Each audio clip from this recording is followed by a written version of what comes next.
It was my birthday yesterday, Tuesday's child, full of grace. Born the 14th of November, 1874, in the top room above the house in Stepney. Now, I'm 47. I've lost the grace. Yeah, that's for sure. It could be worse. I could be back in Mons in some filthy trench with a rat's licking my arse. Or in the barracks in Stepney with Mona shrieking at the desk sergeant about her useless husband and her with 2 children to feed.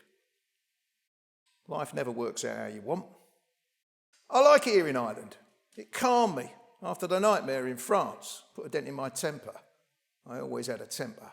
It's like a sudden red mist overwhelms me. Inherited, I'm told, from my daft father. I joined up for the money. With the Great War over, there was nothing for the likes of me. A demobbed squaddy from the Poplar and Stepney Rifles. Apart from killing Germans, I had no skills. And those were bad times. Mona giving me hell. Her father glowering at me from the old armchair by the stove. The kids crying non-stop. I hit her. Once. Well, maybe twice. It was the constant whinging I couldn't stand. And Henry Bishop told me about a recruitment drive for demobbed soldiers to help with the RIC deal with the rebellion in Ireland. There's good wages, bit of travel, maybe an RIC pension at the end of it. I leapt at the chance. We had 3 months training in a disused Royal Flying Corps camp up in Gormanstown. I took to the policing, the watching, the stalking, identifying the hidden enemy. And then me and Henry were posted to the RIC barracks in Temple Moor. And the locals call us black and tans on account of the uniform. Dark green RIC jacket, khaki trousers. I think they're very smart. Baby likes the uniform. Oh, Jesus, what have I done? We're reserve police constables, which is better than what I was. A mud-spattered corporal, pissing his pants with fear from one filthy trench to the other. A reserve constable, an aid to the civil power. I go to Mass in the cathedral in Thurles. Well, it's safer there. People don't recognise me. I cycle over from Templemore, always in civvies. Father Maher, the parish priest, knows who I am now. There's always a few RIC lads in for the early Mass. I've even seen the district inspector. You don't know the enemy, though. It's not like in the trenches. Here, they're like us, hidden in plain sight. 2 Sundays ago, Father Mick warned people from the pulpit not to react to the martial law measures. Sit tight, he told them. Obey the law. Keep your heads down. You could feel the tension in the church. I spotted several troublemakers that Sunday, in their best suits, hands joined, murder in their hearts. Tom Malothney, for example. Mixie Connell owns a pub on the square. Tom Dreaper works in Maloney's too. A dark lad who was on the streets during the rising in Dublin. When I was cycling back to Templemore last Sunday, I spotted him on the bridge. He was talking to the Church of Ireland rector, Reverend Woodburn. That's an odd connection. The local RIC have their eye on Draper. He's a trade union man, labour agitator. Bad eggs, all of them. It's the girls we like, though, Henry and me. I was too sick and miserable to even notice the French women. Here it's different. I met Baby last March in Quinlan's pub in Moyne. It's a safe village, big cattle farmers who did well out of the Great War. She was selling fresh eggs to Bill in the shop end of the bar. I noticed her straight away. I was in civvies, keeping an eye, watching. I followed her out. It was a wet, dull evening. Everyone was in Thurles at confessions. Now, she was on for it. You can always tell. She liked a risk. A black and tan, a reserve constable. She hadn't been with anyone. Living out there on the Garran Row Road at the end of the long lane, miles from anywhere, minding her old father and his crack brother, her Uncle Matty. I don't think they even noticed me. You couldn't be entirely sure, though. Once or twice I said rosary with them. Old Matty, gabbling out the mysteries and the trimmings, the four of us hunched over the Sugorn chairs in the half-light. I mean, they must have noticed the English accent, but no one ever commented on it. And then she broke it off with no warning. I mean, it wasn't safe. Things were getting dangerous.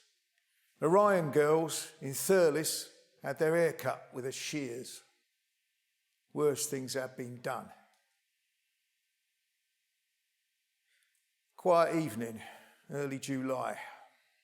I couldn't bear it. I'd made a new life for myself here. I was someone, a reserve constable, a new life. I had money, status. I knew these people. This was not supposed to happen. I don't know you, she told me. You'll never know me. You sell eggs to a fucking publican, I told her. You're nobody. Your mad father and your uncle living in a thatched cottage down the lane. I'm a soldier of the Crown, a reserve constable. And she looked away. Gravel crunching under her bicycle. You're not even any good for sex, I shouted. I have dozens like you. The stone hit her bang on at the back of her head as she turned. Henry Bishop advised me to keep my mouth shut.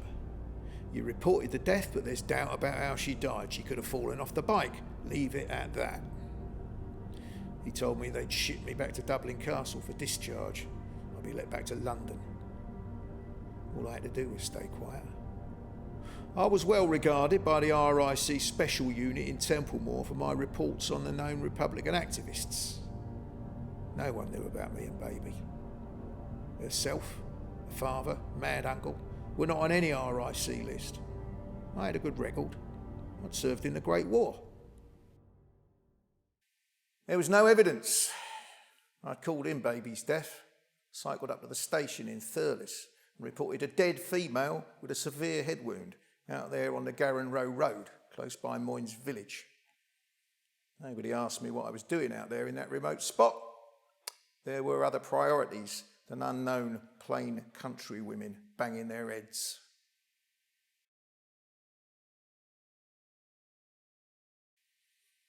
My eyes were full of the dead. The pale, battered faces of Germans, countless and unknown, and the familiar faces of our lads, discarded, bloated in the rain and the mud. Baby's just one more face, lying there amongst the summer thistles and the dust, and the bicycle wheel spinning. And 4 days later, on the 11th of July, the truce was announced. The day the Tens came looking for them, they couldn't be found. They took their father instead. They dragged him out of the house, terrified. I ran to him, but they stopped me, and the screaming children that clung to my skirts. Revenge, that's what it was all about. As if that wasn't enough, they broke the place up as they left. Crockery, furniture, some Lutherman firing at the hens. I was sure he'd be shot. They held him for nearly a week. When I saw him come in the door, safe and sound, he was filthy. His eyes were deep in his head. He hadn't slept for days. He threw himself on the stool and held his head in his hands. There was nothing of him left. Milk the cows, sow potatoes, and all the other work that has to be done around the farm. All the housework too. We nearly starved when the co-op in Upper Church was destroyed because there was no place to sell anything. If they keep up the fighting, it will affect prices, and the new calves will be worth nothing. I obliged the boys to stay home and made sure they were busy working around the place with the cattle. They complained, but it had to be done, and their father isn't right in himself and won't be. We all thought that the truce would be the final saving of us. We didn't expect the IRA to be still recruiting new members and training volunteers while the talking with the British was going on over in London. I asked Pat to tell me if there is a treaty. Will that mean it will all stop? He couldn't tell me. When I asked Sean, he just growled at me and said he would fight to the bitter end. What if you're killed? I asked. They gave me no answer. I have to try and imagine what a new Ireland will be like. If they don't accept it, will the fighting go on and on forever? I'm so relieved my daughter Dolly is out of the place. The IRA cut the hair off the two Ryan girls. They were seen drinking with an English soldier. Dolly has a good position with a solicitor in Dublin and a room in a house in Drumcondra. I remind her to be always watchful when she goes out for her walks, which she does every day. I don't trust her not to chat to young men she might meet. She's a pretty girl, my Dolly, and if things are anything like here, then she could be in big trouble and lose her position in a moment if anybody talks about her. She earns good money, and every week manages to send me something, which means a lot to me, the way things are at the moment. I'd love to see her if she could come home, but I've told her not to come. Everything is so unsettled. I try to hear what's been happening in London and the people who are talking with the British. I know the names of Michael Collins and Arthur Griffith and others. There does be a crowd outside Shanahan's in Thurles, waiting for the latest papers and talking about it. I hope when it's all settled in the end that Sean will see his way through and find some good in it. I'm sure Pat will agree as well. They must give it a chance, or else it will be war again. I dread the thought of that. Sean has no brains at all, but maybe Pat will persuade him to see sense. They always went out that door together. Please God they'll come home together. Us women are left behind to keep everything going. We spend our time on our knees, praying to the Lord to help us.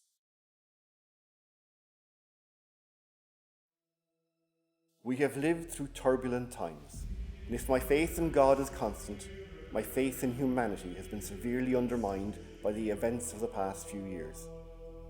There are wild rumours everywhere, but I take comfort from the King's address to the Ulster Parliament, in which he expressed a great eagerness for things to be settled peacefully, whatever way things land. The Archbishop has no sympathy with the recent fighting. He always believed in constitutional agitation, and that alone. Up until the truce, we had to endure the imposition of martial law, a great hindrance for the ordinary people, but which was deemed necessary in order to curtail the activities of the rebels. I preached at the cathedral and warned the people to observe the restrictions as the easiest way of avoiding difficulties.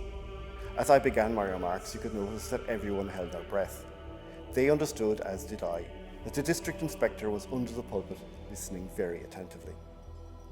The regulations were there in order to prevent the speedy messaging between different centres of Sinn Féin. But martial law did not weigh heavily on the people.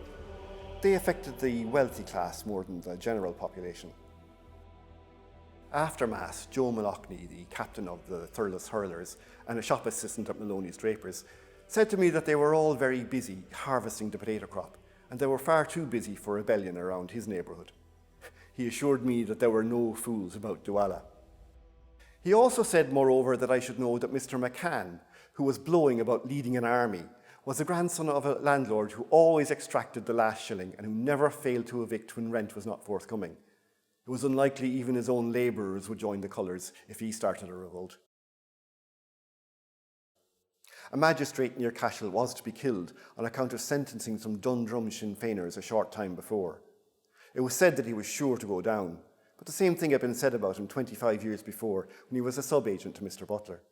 I saw him on Thurles on the day he was to be shot, and he gave anyone who wished to open fire on him ample opportunity for doing so.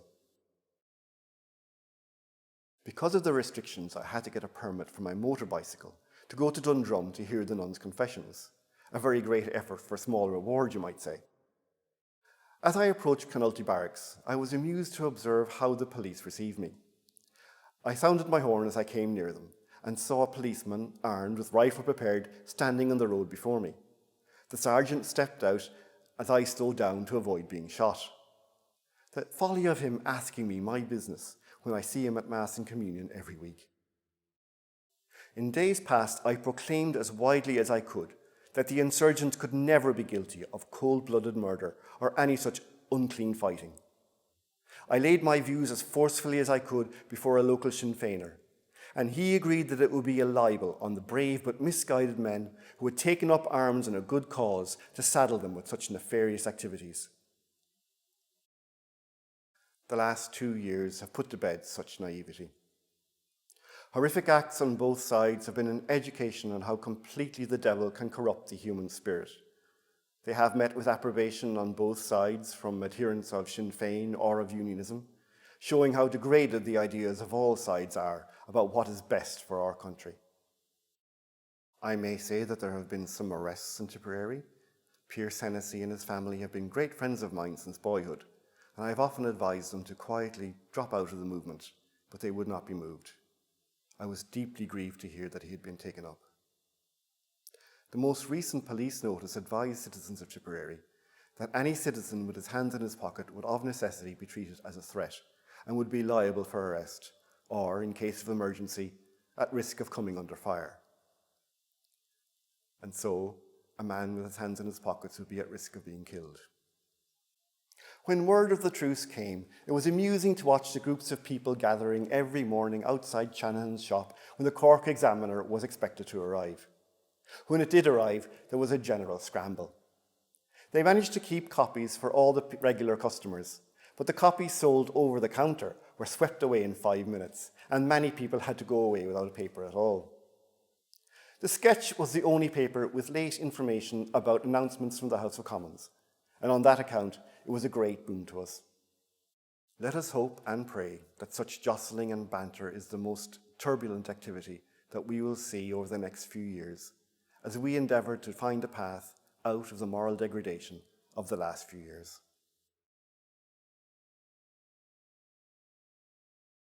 Dear Mammy, last evening I walked the length of the Royal Canal, from the North Strand to the Binns Bridge and back to the lodgings in Drumcondra. It took me a fair hour and a half. The birds were out, and I saw one glide down to gather water in its beak from the surface.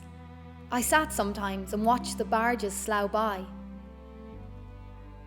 The canal is not as beautiful as Lochmore by any stretch, but that's only because Lochmore is home and the call of home is strong. I get out of the house of an evening and walk a good bit, because to sit in the room on a fine August evening is a sin. I'm sure Father Reedy would agree. A mortal sin, he would say, of the most venal kind, in that booming voice.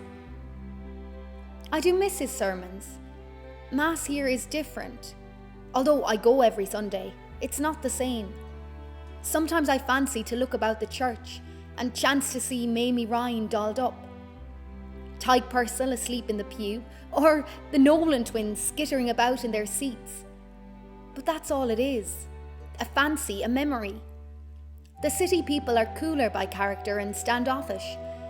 I imagine walking up to someone at the end of Mass to chat, but I can't gather the wherewithal to do so.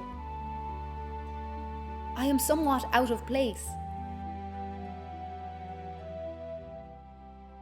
How is Daddy? I hope his strength is returning soon and that he will be out and about again. He was only defending his home and Sean, by the way. I wonder, has any compensation been provided by the authorities? If you need any help with the writing up about it, I will surely help.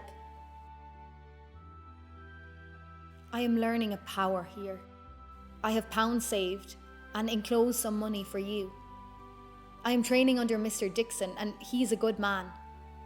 He knows the law well, and he guides me away from any silly or wrong thinking. He calls it emotional thoughts that women carry, thoughts that have no bearing in facts or legality. He is not dismissive but firm, and wishes me to do well.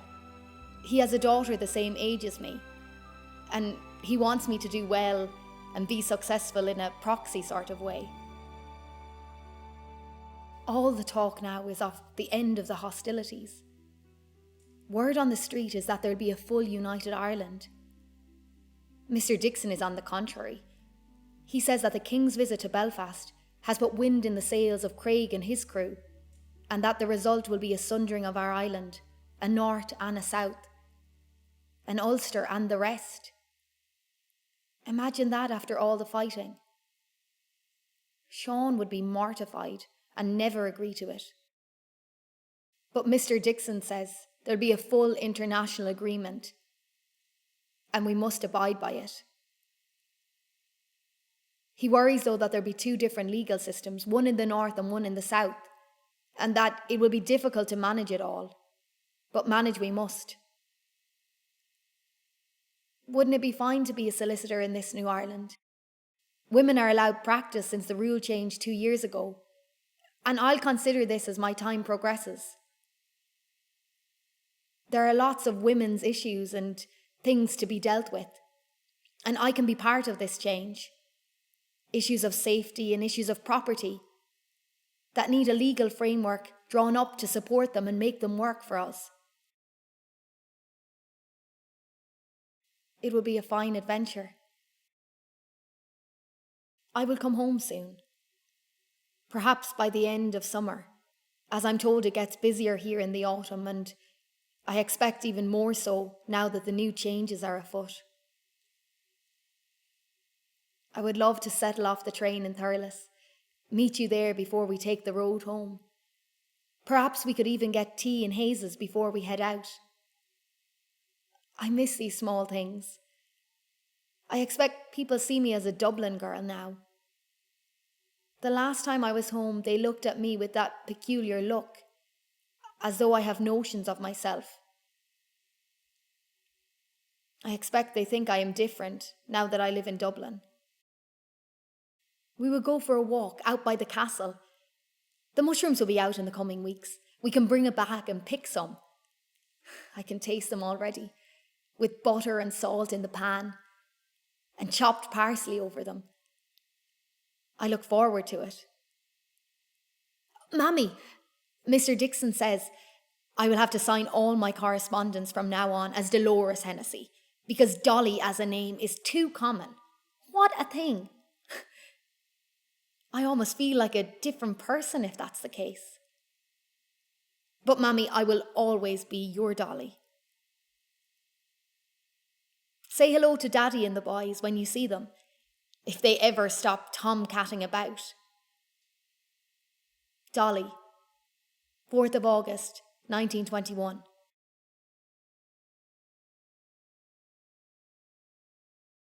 It is somewhat inconceivable that we have come to this juncture. Don't you agree? 10 years ago we were set upon Home Rule, which would have allowed some sort of orderly progression into nationhood. But events have overtaken us, and now we have a rabble roused by passions of assault and counter-assault, poised to negotiate a form of freedom for the country. There was that time when I saw those volunteers near the copse that skirts the far acres of the church property. Within my rights, I asked a boy to go into town to summon the constabulary. They were slow to come because they feared everything was a trap.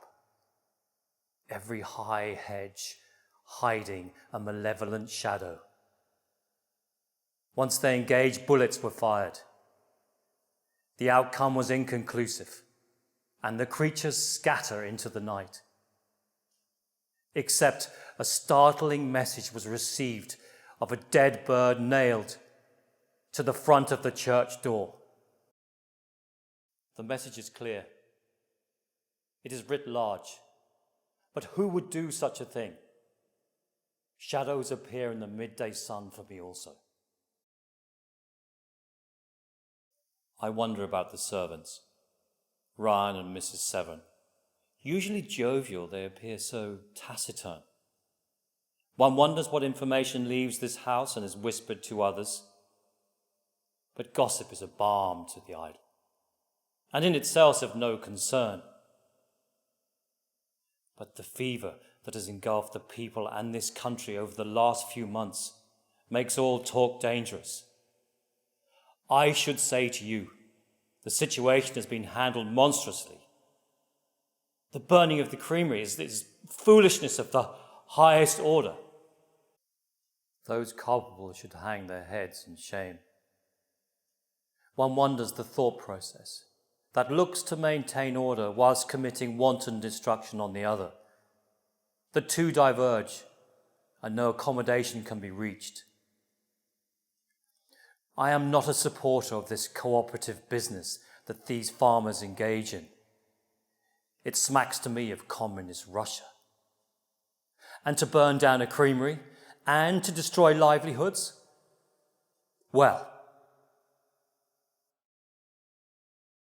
this collar is the thing.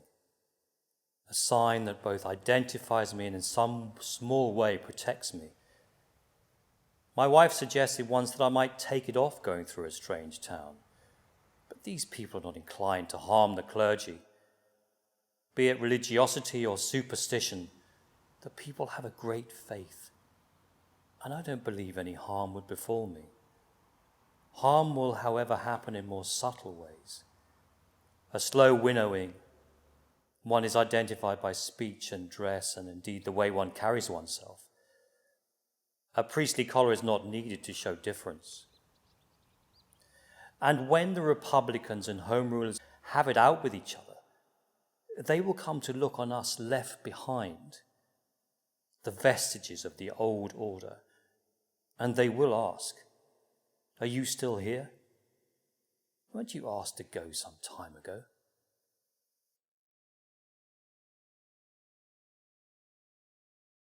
Kentucky, America. My cousins live there. I will send Martha and Elizabeth there. I will speak with Patrick Ryan about the prospect of their passage to America. He is an agent of emigration, and his prevailing interest is in money in any case. If the church was to hear about the rector's wife and daughter decamping to America, there might be general panic, at least a doubt to the longevity of the church in the town, not to mention the country. So I must be discreet and tread carefully. Ryan will keep his mouth shut. It's in his interest to do so. And I will say they are leaving the country for family reasons, at least until the matter of the country is settled. Is this a place for me? Is there a place for a church of this type to remain in a Catholic republic? Will the people show generosity of spirit to others and leave room for other plants and flowers to bloom when the sun comes out again in this new country? I can only think so, and I can pray. I can pray again and come back to that which sustains us in these hard times, when the bodies came back from Belgium and France, and confusion raged these past few months, and the devil strode the land. I can pray to the Lord God, and that whatever may happen, we can live in a country with pride, an open and tolerant place, with all the many types of beliefs and ways of life He has offered us as roads to choose. It's Tom. He hasn't come home. I know he's probably come to no harm, but I can't keep these notions clear from my head. He isn't settled in himself. He works so hard and he's so particular in his work, and I know he's trained in tailoring, but they have him doing things that are far beneath him. Mr. Maloney was reluctant to give him the job, you see. I went to Phil, who owns the shop, and I told him we were close to the Bowles family, and he agreed to take him on. I told him he'd keep his head down He'd behave himself, and he'd be the finest worker they'd ever seen. He gives his heart and soul to every enterprise he engages with. And Phil said, with a name like Tom Draper, wasn't he born to be in the business? All he ever wanted to do was to prove that even though he was a union man, he could do a solid day's work.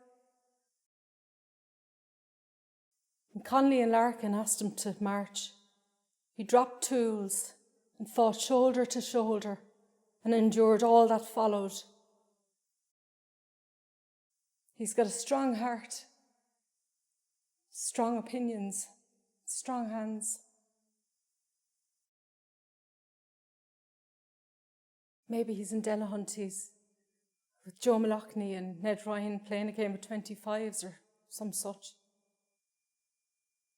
He'll have to help Mother with the milk in the morning. He isn't much of a drinker, thank God. But he loves a game of cards.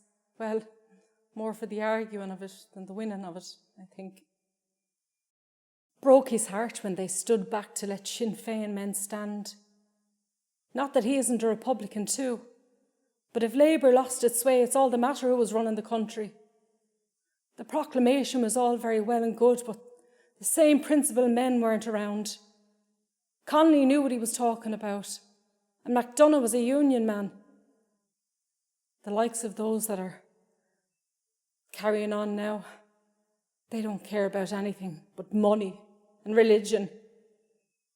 They don't care about the working man. We had to get out of the city. Too many people all piled up, no chance of work, and children running wild all over the place, and bosses and gangers picking their favourites and leaving the rest run idle.